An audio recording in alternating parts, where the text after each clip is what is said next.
Welcome to Alabama A&M Football Review with head coach Sam Shade. Highlights, exclusive team interviews, and behind-the-scenes access to Huntsville's only D1 program all season long. We're breaking down the plays, reliving the big moments, and getting you geared up for the next big battle. It's more than just football. It's 150 years of Bulldog pride. And now join us on our journey with our host, Ty Floyd. Welcome to week 7 of the Alabama A&M Football Review. I'm your host, Ty Floyd. Homecoming on the Hill was one to remember. The Bulldogs rolled past the Delta Devils with a score of 45-25. 500 yards of total offense, a dominant run game, a defense that came alive after the first quarter, giving the homecoming crowd something to remember. We'll talk about all that and more with head coach Sam Shade. We are Alabama A&M University, a world-class institution where future leaders prepare to make their impact on the world. Here, education isn't just about learning, it's about leading, with nationally recognized programs in STEM, agriculture, business, and the arts. We are inspired by our rich heritage and bold future, carrying the spirit of the Hill with excellence. Alabama A&M University. Start here, go anywhere. Welcome to week 7 of your Alabama A&M Football Review. I'm your host, Ty Floyd, joined by Alabama A&M head coach Sam Shade. Coach Shade, we're coming off a homecoming win. How does it feel? Well, it feels good. Feels good to get a homecoming win in front of all the fans and alums and the student body. Feels good for our seniors who this was their last homecoming. Basically sending them out right with a homecoming victory. Coach, Valley came out strong, an early interception, some quick scores. What was your message to the team about staying composed and responding early on? Well, it happened so early. I mean, it was first quarter. We started the game off. We try to trick play a flea flicker, and they were ready for it. Got the interception and went down and scored, and so we just talked to the guys on the sidelines about just settling down. I think maybe we had a little bit of too much homecoming going on. Maybe some of our players weren't quite focused early in that ball game, but it was just focused through the adversity. We always talk about focusing through the adversity because, no game's going to be perfect. You're going to have some negatives and, just focus through it and, just keep playing. Right after that, we saw Eric Hanley connect with Jordan Chambers-Smith. How important was that moment for your quarterback's confidence and the overall team momentum? Well, I mean, it was big. We moved the ball down the field, and then Eric makes a really good throw, and then an even better catch. I tell you what, it was an impressive drive. The defense started slow, but began to settle late in the quarter. What are some of the adjustments or leadership moments that kind of helped them calm things down? Well, actually, what it was defensively, it was just one player maybe not doing his assignment on a certain play, and we just finally got everybody just doing their job on each and every play, and then we started to have some success on defense. But early on, it was just missed assignments. Sideline energy stayed very consistent despite the slow start. How much do you credit your veterans like Elias Cloy, maybe even Quad Brown, your young guys like Eric Hanley, your captains, for maintaining that focus early? Well, it's interesting. You mentioned Quad. He's on the sideline. Tyrell Lawrence, who he's been injured all season. He's down there with our O-line, and so it is good to have those older guys have that presence on the sideline to steady the ship, so to speak, when we go through some adverse situations. The second quarter is where things flipped. Everything started to come together nicely. What did you and your coaches talk about between quarters to create that turnaround? Well, on the sidelines, the coaches, they just talk to the guys about just doing their jobs. That was the big thing. Executing, we weren't executing in the first quarter the way that, we should have been executing. So it was just mainly about just doing your job and executing. An aspect of the offense that looked really good yesterday was the run game. Maurice Edwards, Isaiah Nwokinkwo, just that loaded running backs room. How rewarding is it to see them and the offensive line dominate? Well, it's huge because the last 2 games before homecoming, we weren't able to run the football offensively. So, we put in some time working on it, and so it was good to see that work pay off on Saturday. This team has had to embody that next man up mentality. One of those guys who has stepped in a role is David Falk. He continues to be steady at kicker. How valuable is it having that reliability in tight moments? Well, I mean, it's huge. I think sometimes we forget that, David Falk stepped in for Victor Barbosa, who was having a, pretty good year up until, he had an injury that's sidelined him. And David, being a true freshman, he's done a great job. Coach Amos Jones, our special teams coordinator, he's done an amazing job with David in a short period of time. The offense really controlled the ball in the second quarter. What have you seen from your offensive line's growth? Maybe even Elias Cloy anchoring that middle, Tyquez Richardson. What have you seen from those guys? Well, we've kind of, we've had some guys, in and out of the lineup, so to speak. Ramir Lewis, we lost him a few weeks ago. He's kind of just getting back. But Pitts has been doing a okay job at the right guard position in the absence of Ramir. But we still got a lot of work to do on the offensive line. Still quite not where we wanted to be as far as in the run game. We like to get a little bit more movement on blocks than what we're getting. But yesterday the performance was pretty good, though. You talk about it not being where you want it to be. Where do you want to see it go? Well, I want to see us be able to get more movement on blocks, meaning like move people, and not just get on our blocks, but finish our blocks and just really, really establish the running game even more. Yesterday we had some success in the run game, but like I said, the two previous games we didn't. So we just got to be more consistent in our offensive line play. Well, Coach Shade, with you and Coach Dennis Alexander's leadership, I believe that all the goals you have will happen. We have more on the Alabama A&M football review after the break.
Dear Bulldogs, look at you. 150 years of get up and go. And are you done yet? No. See, back in 1875, all we had was our belief. No voice, no right to dream. But now, everyone wants us on their team. So let's power forward and give back. With you on board, our legacy is right on track. Love the future. Welcome back to the Football Review. I'm your host, Ty Floyd, joined by quarterback Eric Hanley. Coming off a homecoming win, how you feeling? I feel great. It was great to have all our fans come out and get a big win last night, and now we get to enjoy this bye week before we get on to the next. Eric, this season has asked a lot of you, stepping in for Quad Brown, leading this offense through the ups and the downs, and helping deliver the first SWAC East win of the season. What has this journey been like personally for you so far? I wouldn't say it's been a roller coaster because I've been prepared for every situation that I've been put in, but it's been a lot, and I'm thankful for every opportunity that I've earned and my coaches and my teammates have given me, and just look forward to continue taking the next steps. Saturday, statement performance for homecoming, nearly 500 yards of total offense and a balanced attack. What was clicking for you in the offense during that homecoming win over Valley? I really say the performance of the offensive line. I can't talk about those five guys enough, everything they do for us up front, from both a protection standpoint and just run blocking. They come out there, they fight hard, they do their job every week, and they allow us to be successful. You've gone from making your first collegiate start this season to being a steady hand for the team week to week. How have you grown the most since you first took the field? Feel like confidence and the way I prepare for each game. Once that first one got out the way, I felt like I was back to myself. Regardless of what everybody says in their first start, you're a little nervous, you're a little anxious, but after I got that out the way, it was just back to playing the game I love. You've earned the trust of your teammates and coaches very quickly. How have veteran guys like Elias Cloyd, Ryan Morrow, even Quad Brown, who's in the quarterback room with you, help make this transition smoother? It's helped a lot, just kind of watching them, the way they prepare for games each week, and just some of the situations they've been in that are new for me, helping me navigate them throughout the game and throughout the week while we prepare for the game. It's helped a lot.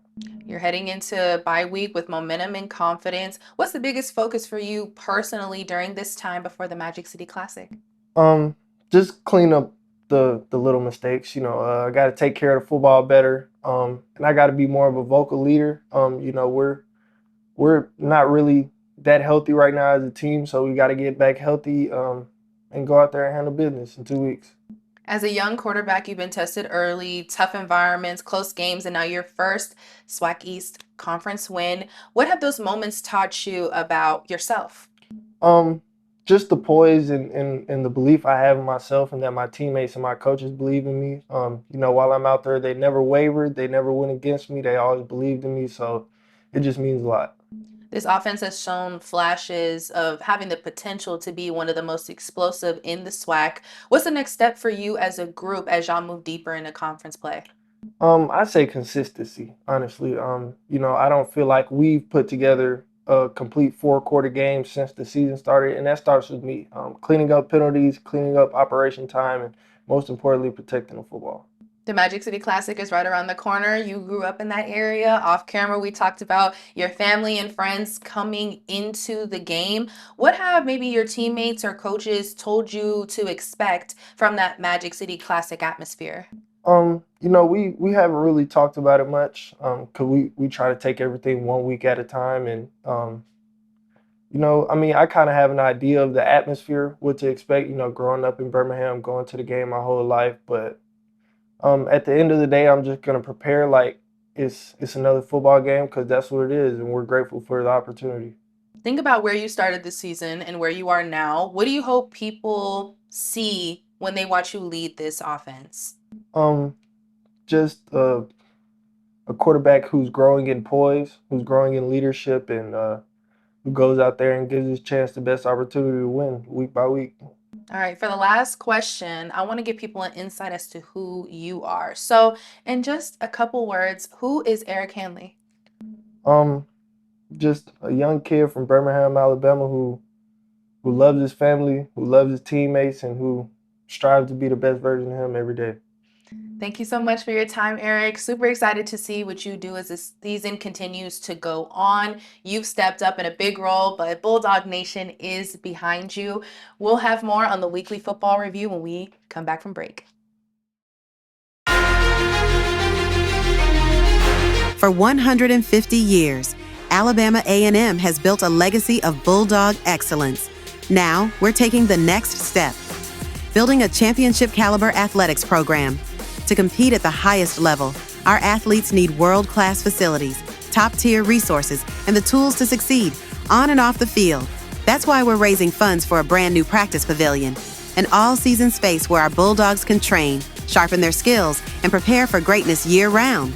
Your support will also help us upgrade locker rooms, enhance training spaces, and ensure every Bulldog is equipped for victory. And through the AAMU Collective, we're expanding name, image, and likeness opportunities, helping our athletes benefit from their dedication while continuing to represent Alabama A&M with pride. Whether your passion is football, basketball, track, or beyond, your gift makes a direct and lasting impact. Together, we can build champions. Together, we can create a future where every Bulldog has the resources to succeed. When we invest in champions, we all win. Welcome back to your weekly football review. I'm your host, Ty Floyd, alongside Alabama A&M head coach Sam Shade. Coming out of halftime, the team looked different, 21 unanswered points to start the half. What was your halftime message that got them so dialed in? Well, it was just, I told the guys, score was 17-16, so I said, look, I mean, it's treat it like it's 0-0. We got to go win the second half of the ball game, and we got to have better execution and just more consistency, offensively and defensively, and that's what we went out and did in the second half. We saw Frank Pierre's touchdown, Jordan Chambers-Smith converting some big third downs, really opening things up. What do you say about your receiver group and their connection with Eric Hanley? Well, first off, I think we've got a really good receiving group. We got some young guys in that group, but, like Jordan Chambers-Smith, a freshman, he's playing well. Obviously, Frank Pierre, I mean, he's one of our better wide receivers. But, I mean, they're a bunch of them. Andre Craig, I can keep going. Davian Walker playing well for us.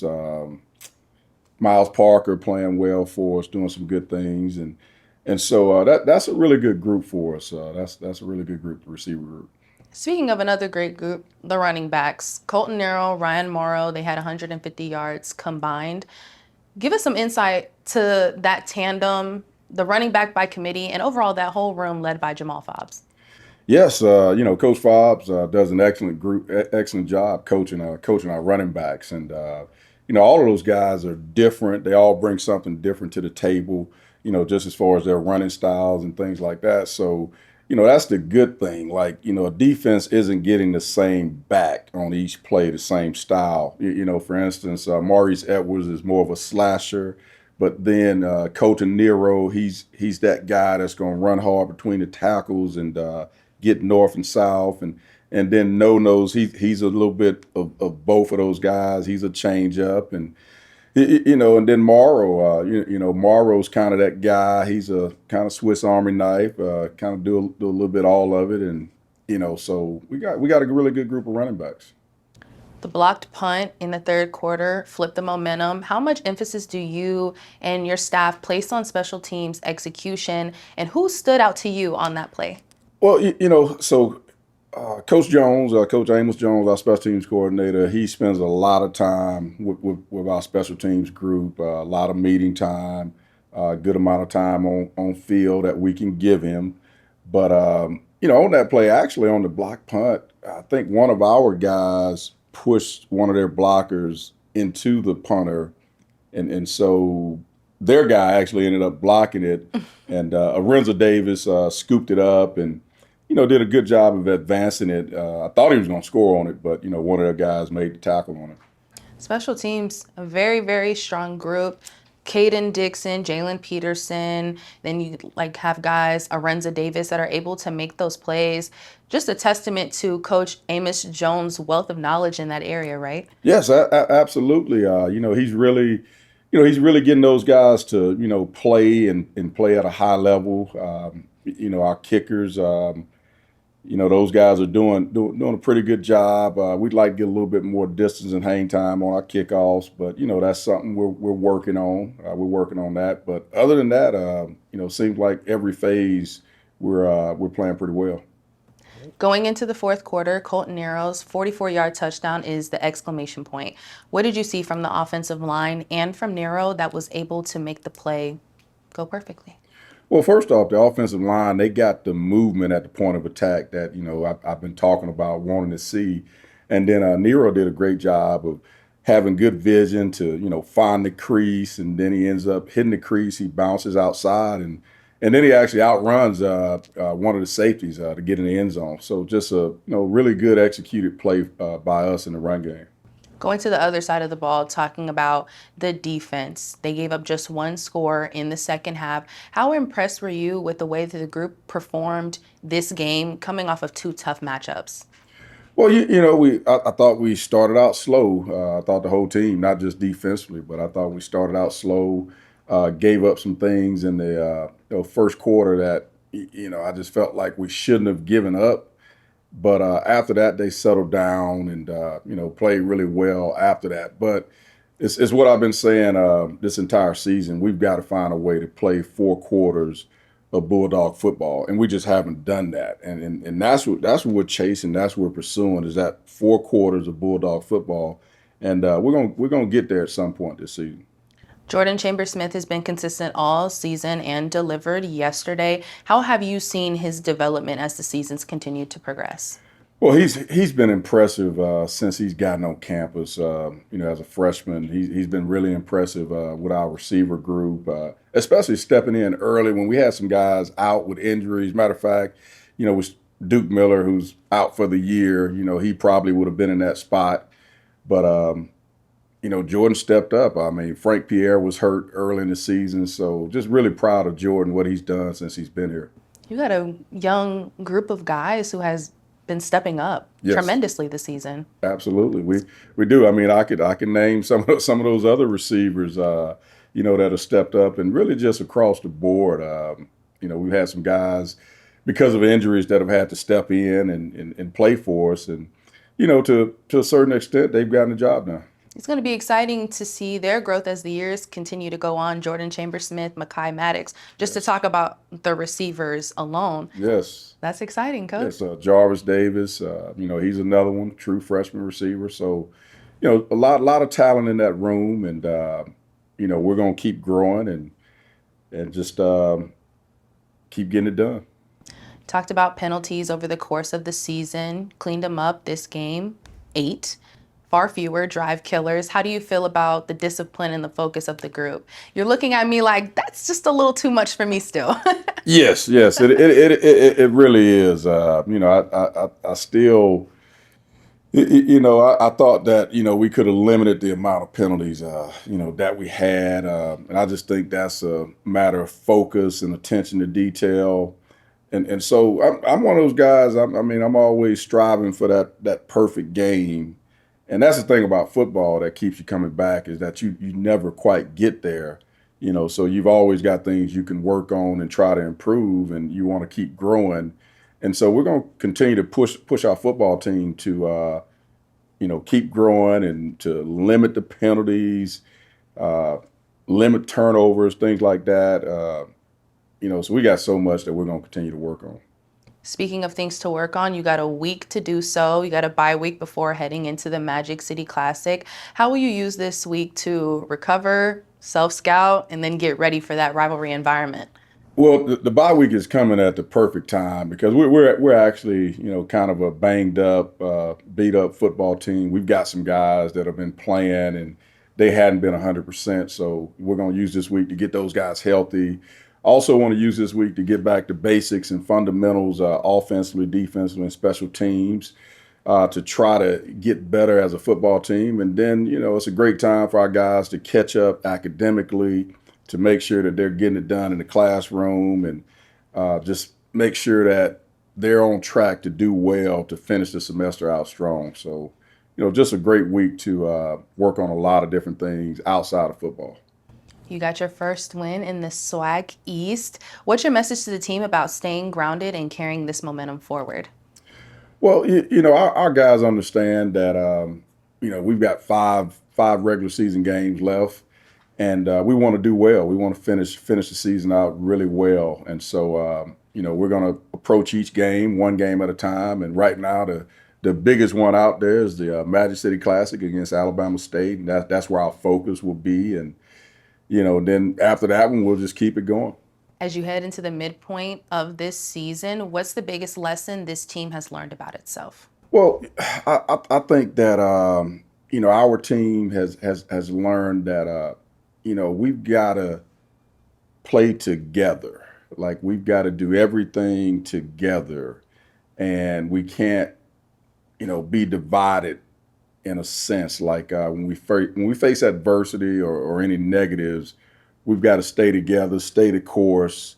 And I think that's the biggest thing we've learned, is just to stay together as a team and stay the course. Coach Shea, thank you so much for your time. Congratulations on your homecoming win. Bulldog Nation, make sure to stay connected with us on all of our social medias for your latest in Bulldog news and coverage. This has been week 7 of your Alabama A&M football review. For Ty Floyd and Coach Shade, as always, go Bulldogs. Thanks for watching the Alabama A&M Football Review with head coach Sam Shea. Your support is important to us and the outstanding student athletes here on the Hill.